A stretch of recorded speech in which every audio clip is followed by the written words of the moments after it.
queria falar com vocês nessa noite, queria poder refletir um pouco com vocês nessa noite sobre uma história muito conhecida de todos nós. Eu queria falar com vocês sobre a história de Cícero, Heitor e Homero. A história mais conhecida como a história dos 3 porquinhos. Era uma vez 3 porquinhos, Cícero, Heitor e Homero. Certo dia, Cícero, Heitor e Homero, eles decidem que já é hora de sair debaixo da saia da mãe, já é hora de sair de casa e viver a sua vida. Afinal de contas, todo mundo que cresce, amadurece, sai debaixo da saia da mãe. E Cícero, Heitor e Homero, então, saem da casa de sua mãe. Só que eles se deparam com uma pequena situação ao sair da casa de sua mãe. Quando eles saem da casa de sua mãe, eles se deparam que eles não têm onde morar. Então Cícero, Heitor e Homero, os famosos 3 porquinhos, duvido que você sabia o nome deles, que era Cícero, Heitor e Homero. Quando os 3 porquinhos, o Cícero, Heitor e Homero, saem da casa de sua mãe, eles se deparam com essa realidade que tem que construir casas para morar. E não bastasse a dificuldade de ter que construir, o grande problema é que construir casa dá um trabalho danado. Dá muito trabalho construir. E mais, quem passa tempo construindo, não tem tempo para se divertir e ser feliz. Quem passa tempo construindo uma casa, não tem tempo de ser feliz. Foi nesse momento que Cícero teve a brilhante, grande ideia. Cícero falou assim: já sei, eu vou construir uma casa de palha, que é rapidinho, e aí eu posso então, eu não vou perder meu tempo na construção de diversão, e eu vou poder ser feliz pro resto da minha vida. E assim Cícero fez. Cícero foi, juntou um montinho de palha e construiu a sua casa de palha, e então teve todo o tempo do mundo para ser feliz. Quando Heitor olhou para aquilo, Heitor falou: eu tive uma ideia, acho que vou construir uma casa de madeira. Dessa forma eu não perco tempo na construção e posso então construir rápido e me divertir e ser feliz para o resto da minha vida. E assim Heitor fez e construiu então a casa de madeira. Quando Homero olha para a casa de palha de Cícero, quando Homero olha para a casa de madeira de Heitor, quando Homero olha para os seus irmãos se divertindo e sendo felizes, ele pensa: seria muito bom, como seria bom poder estar com os meus irmãos agora e me divertindo com eles. Mas eu tenho a impressão de que uma casa de madeira não é uma casa muito segura. Quem dirá então uma casa de palha?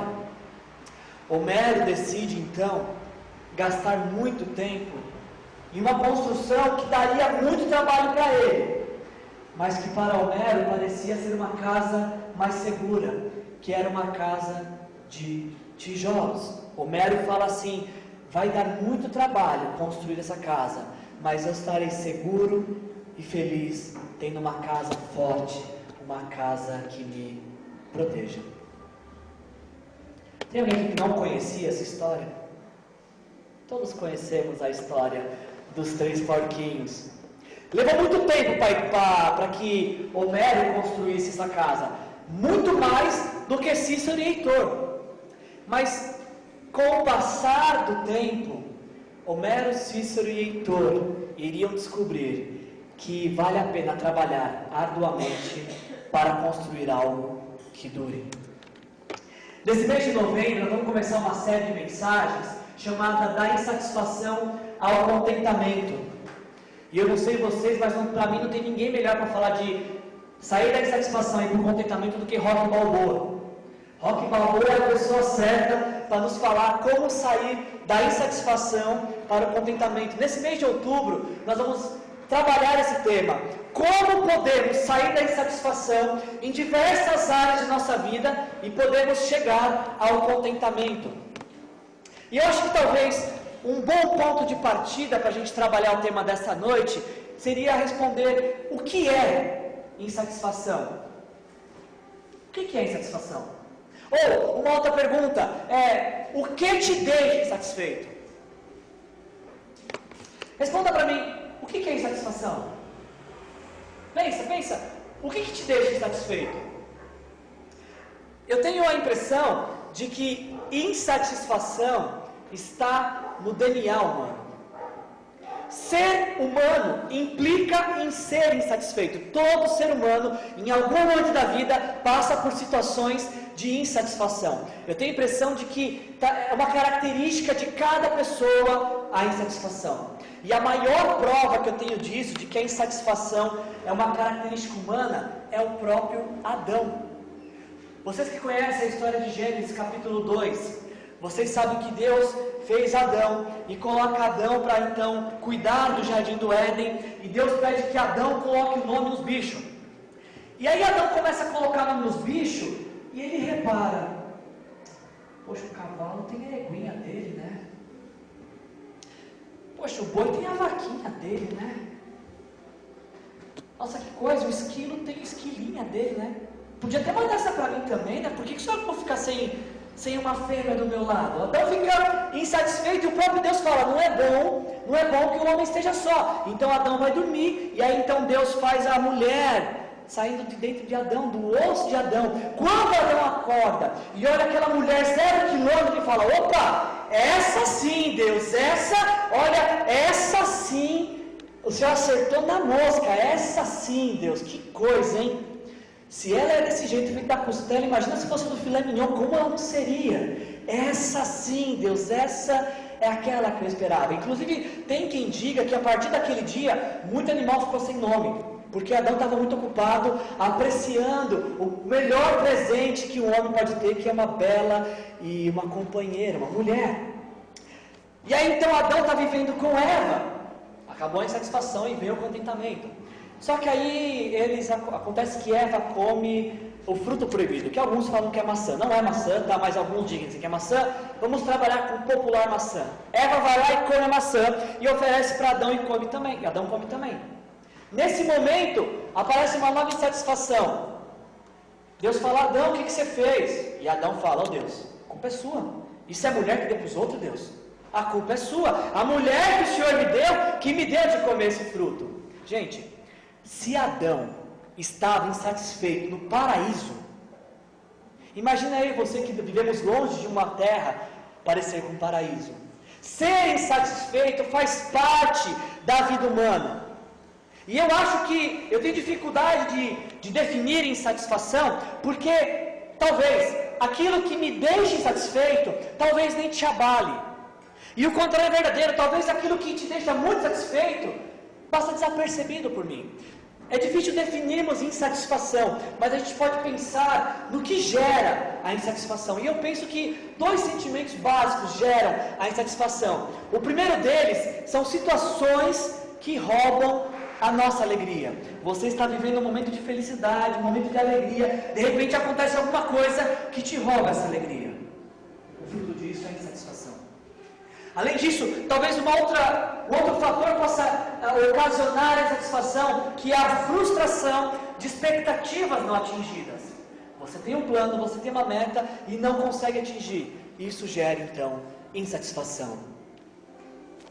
Ficamos insatisfeitos quando algo acontece que acaba com a nossa alegria. Ficamos insatisfeitos quando as nossas expectativas não são atingidas. Nós ficamos insatisfeitos, por exemplo, quando aquele aumento de salário prometido há anos, seu chefe fala: não vai sair. Nós ficamos insatisfeitos quando pela 1000ª vez vemos uma toalha molhada em cima da cama. Ficamos insatisfeitos quando o nosso cônjuge não entende o que estamos precisando ou o que estamos sentindo. Ficamos insatisfeitos, por exemplo, quando damos uma orientação para nossos filhos e vemos eles fazendo tudo o contrário. Ficamos insatisfeitos quando descobrimos uma nova enfermidade. Ficamos insatisfeitos quando parece que os nossos planos não vão para frente. Ficamos insatisfeitos quando parece que não vamos realizar nossos sonhos. Ficamos insatisfeitos quando parece que a vida é monótona e não faz sentido nenhum. Ficamos insatisfeitos quando parece que não vamos conquistar nada na vida. Esses e outros fatores podem gerar um abismo na vida das pessoas chamado insatisfação. Só que a insatisfação, inicialmente, ela não é ruim. Inicialmente, a insatisfação não é ruim. Porque se você está insatisfeito, é sinal de que algo que você está vivendo poderia ser melhor. Vou repetir. A insatisfação no início, ela não é ruim, porque se você está insatisfeito com algo, é porque aquilo pode ser melhor. Então a insatisfação, ela não vai permitir que você fique acomodado. A insatisfação inicial não é ruim. O ruim é permanecer insatisfeito. O ruim é viver uma vida inteira insatisfeito.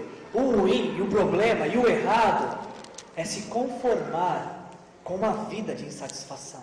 Aí é que nós temos um problema. A insatisfação inicial momentânea não é um problema. O problema é aceitar a insatisfação. Porque quando nós acolhemos a insatisfação em nossas vidas, isso vai gerar murmuração, isso vai gerar frustração, isso vai gerar angústia, isso vai gerar apatia. O nosso grande desafio nesse mês é refletir no que nos deixa insatisfeitos. E através da palavra de Deus temos ferramentas para saber como sairmos da insatisfação e chegarmos ao contentamento. Eu já posso te dar uma boa dica para você. O maior interessado que você seja contente e viva satisfeito é o próprio Deus. Você já tem ao seu favor um Deus que quer te tirar da insatisfação e quer te levar para um momento, uma vida de contentamento. Desse jeito, se esse é o seu desejo de saber como você pode sair da insatisfação ao contentamento, não perca os próximos capítulos desta série de mensagem. O texto que nós lemos de Lucas capítulo 6, versículos 46 a 49, ele está dentro de um contexto onde Jesus, ele vai para o monte orar. Se você ver na sua Bíblia Lucas 6,12, Jesus ele sobe para o monte para orar e ele passa a noite inteira orando. Talvez o motivo de tanta oração de Jesus é porque na manhã seguinte, ele escolheria 12 homens que ele passaria a chamar de apóstolos e que seriam incumbidos da maior missão em que o homem pode ser engajado, que seria anunciar o reino de Deus. Então Jesus sobe ao monte para orar, e quando ele está descendo, então ele chama 12 homens, e chama eles de apóstolos, e vocaciona esses homens para participarem do maior projeto que alguém pode participar, que é o anúncio, a viver o reino de Deus. Quando Jesus está descendo com os seus 12 apóstolos, aos pés da montanha, diz no versículo 17 e 18, que tinha uma grande multidão. Jesus, versículo 17, desceu com eles e parou num lugar plano. Estavam ali muitos dos seus discípulos e uma imensa multidão procedente de toda a Judéia, Jerusalém e litoral de Sidom. Versículo 18, que vieram para ouvi-lo e ser curado de suas doenças. Jesus está no monte orando, ele desce e vocaciona seus discípulos. Quando ele chega ao pé da montanha, tem uma multidão esperando para ouvi-lo e para ser curado por ele. Então Jesus começa a pregar sobre o reino de Deus. E Jesus fala de várias coisas. Ele vai falar das bem-aventuranças, ele vai falar do amor aos inimigos, ele vai falar do julgamento ao próximo, ele vai falar da árvore de seu fruto. Jesus faz um dos seus maiores discursos nesse dia. Quando Jesus vai concluir a mensagem, quando Jesus vai terminar aquela mensagem, ele termina com uma pergunta. Jesus ele pergunta assim, para concluir a mensagem, versículo 46, por que vocês me chamam de Senhor, Senhor, e não fazem o que eu digo? Para concluir sua mensagem daquele dia, Jesus deixa a seguinte reflexão: por que vocês me chamam de Senhor, se vocês não fazem o que eu digo? Acho interessante essa pergunta de Jesus. Você não acha interessante essa maneira que ele escolhe concluir o seu sermão? Porque aos pés daquela montanha e daquela multidão de pessoas que estavam ouvindo Jesus pregar, diz o versículo 17 que tinha muitos dos discípulos de Jesus, não eram apenas os 12, mas muitos discípulos estavam ali. Essa pergunta de Jesus é interessante porque aos pés da montanha, ouvindo a sua mensagem, tinha um grande grupo de pessoas que estavam depositando a sua fé nele, de que ele poderia curá-las. Aos pés da montanha tinha um grupo que veio de muito longe, estava esperando muito tempo só para ouvir as palavras de Jesus. Então eu acho interessante que diante disso Jesus esteja questionando: por que vocês me chamam de Senhor, Senhor, se vocês não fazem o que eu digo? O fato é que Jesus ele vai apontar e evidenciar de que Ele é Senhor de quem ouve as suas palavras e as pratica. Jesus Cristo é o Senhor daqueles que ouvem as suas palavras e daqueles que as praticam. Destes, Ele é Senhor.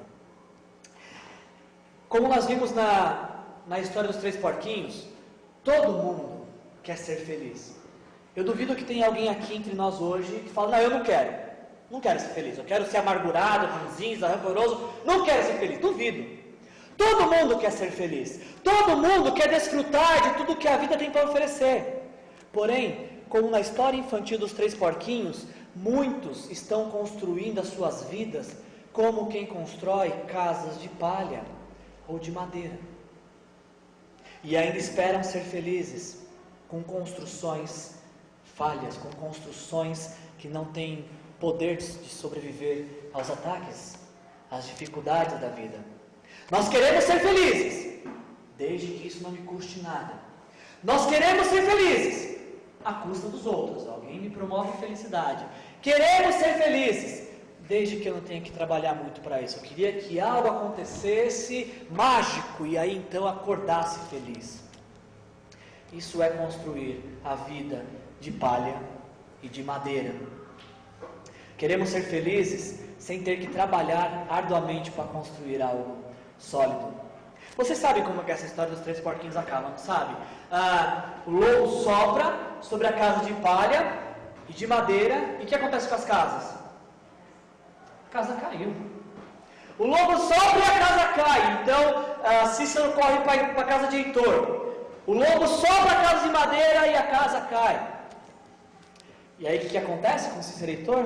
Eles vão buscar refúgio naquele que fez a casa mais duradoura, na casa mais resistente.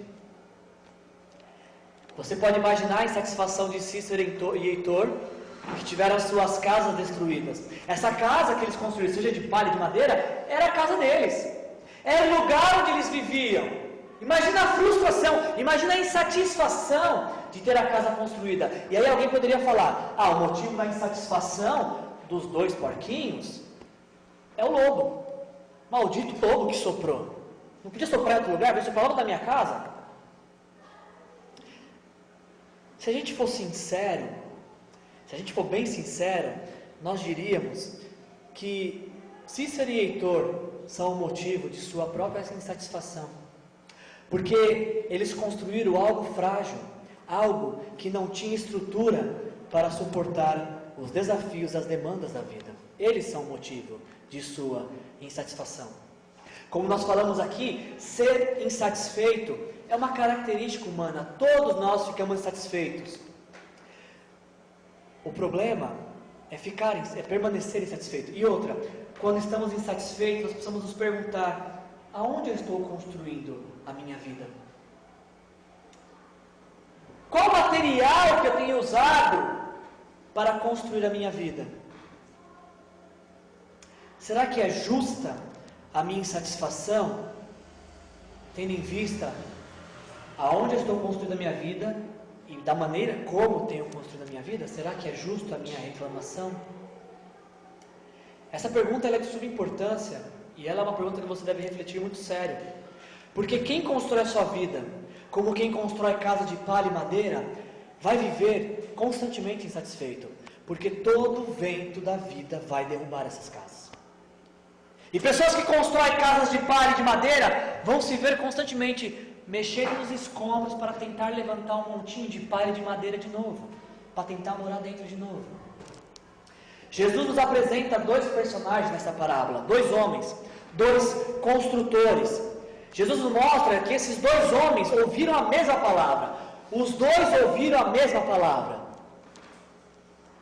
Os dois receberam a indicação e a orientação de como deveriam construir sua vida. Jesus vai mostrar para a gente nessa parábola que é de responsabilidade humana escolher como estamos construindo as nossas vidas. O texto nos mostra Jesus apresentando 3 características para vencer qualquer desafio da vida. Imagina o maior desafio que você está encarando ou um dia poderia encarar. Nesse texto, Jesus nos mostra 3 características para vencer qualquer desafio da vida.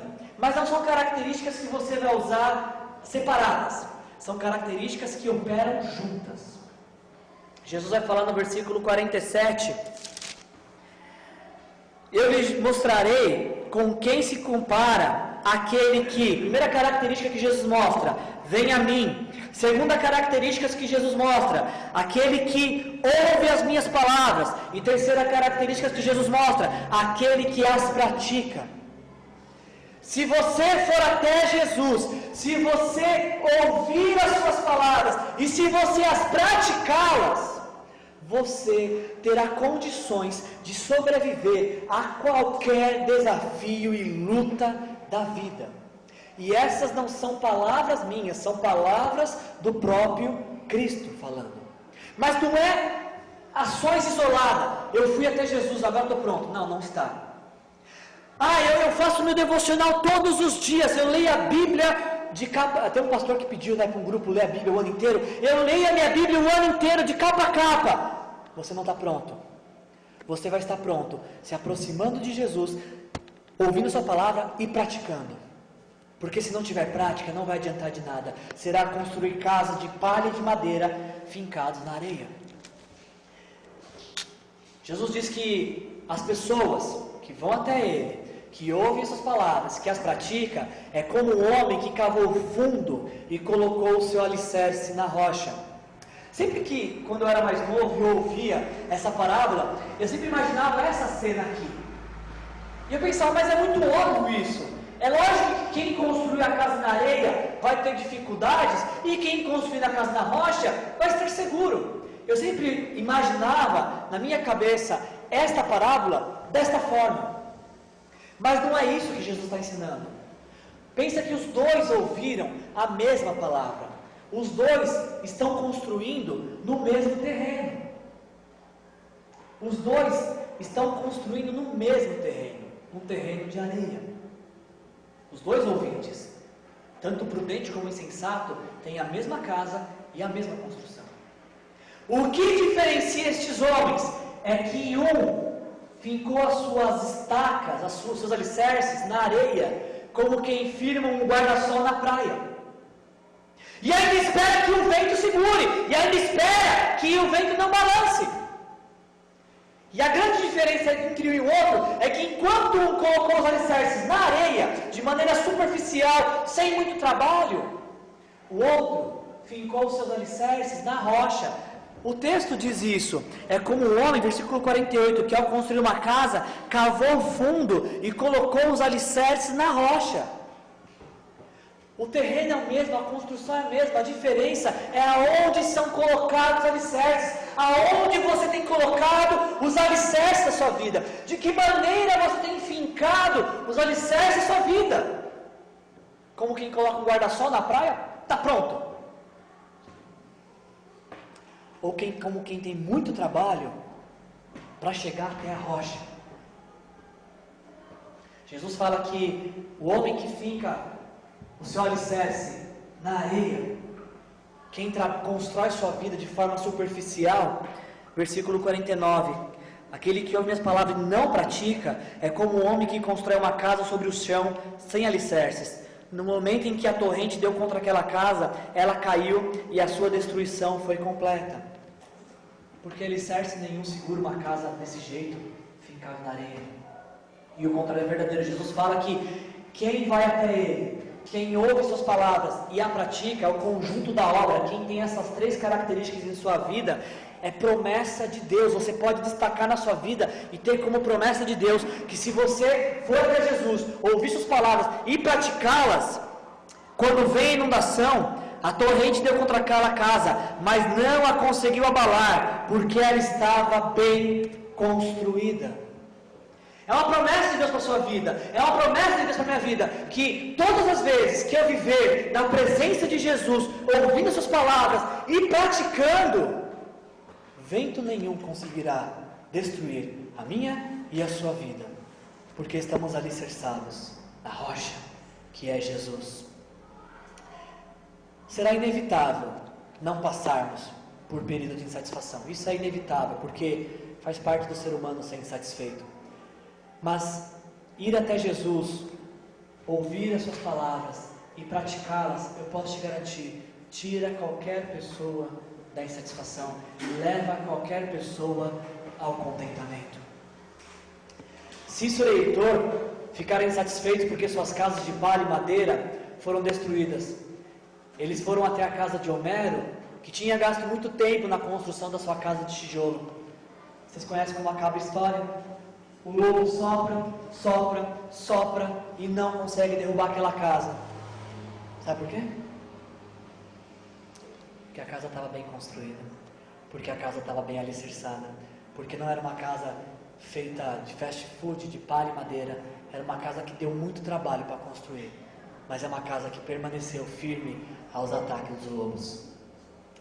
A promessa de Deus não é que você não será atacado na sua vida. Deus nunca prometeu isso na sua palavra. Deus nunca prometeu que ninguém nunca sofreria. Você vai sofrer ataque de lobos, ventos fortes baterão na sua porta e na sua vida.